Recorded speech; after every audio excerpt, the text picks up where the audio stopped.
30 minute में 90 दुश्मन जमीन के 2.5 फीट नीचे। पीओके में फिर दिखा वायुसेना का पराक्रम। पाकिस्तानी मिसाइलें हो गई फुस, वहां के सेना के जवान लेते रहे नींद, तभी भारतीय जवानों ने ले ली एंट्री। किसने नाम दिया ऑपरेशन सिंदूर? अब क्या करेगा पाकिस्तान? रक्षा मंत्री ने बता दिया प्लान।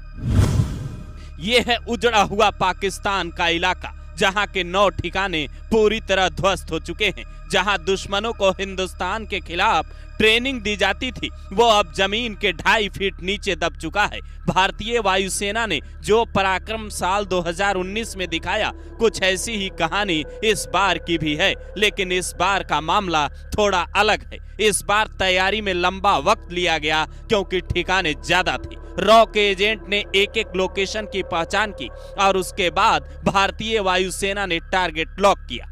और वहां जो हुआ, इसका किस्सा पहले सुनिए, फिर बताते हैं इस ऑपरेशन का नाम किसने रखा।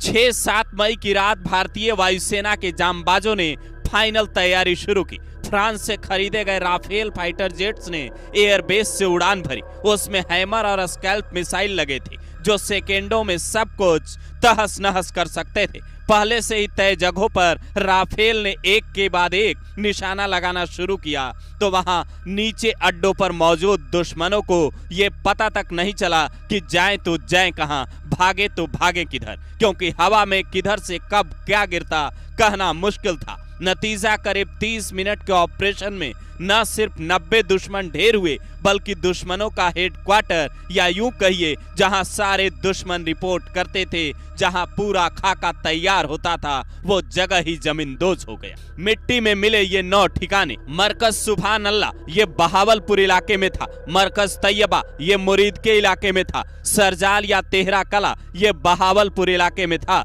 महमूना जोया सुविधा ये सियालकोट इलाके में है। मरकज अहले हदीस बरनाला ये भिम्बर इलाके में था।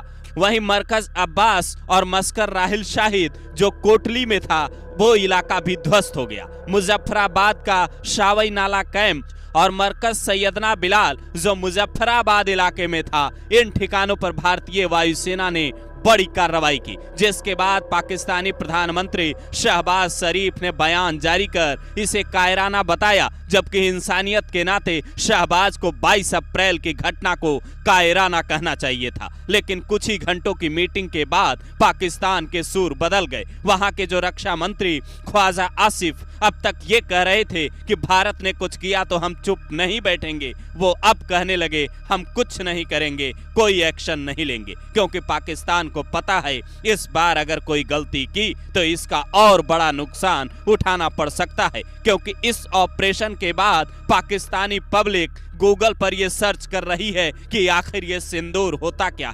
वहां के लोग अंदाजा ही नहीं लगा पा रहे कि आखिर ऑपरेशन सिंदूर नाम रखा किसने और क्यों रखा। तो उन दुश्मनों को यह जान लेना चाहिए कि सिंदूर हिंदुस्तान के हिंदू सुहागनों की निशान है, जो सीमा पार के दुश्मनों को ढेर करने की पहचान बन चुका है। कई मीडिया रिपोर्ट ये दावा करती है कि इस ऑपरेशन का नाम खुद पीएम मोदी ने रखा है।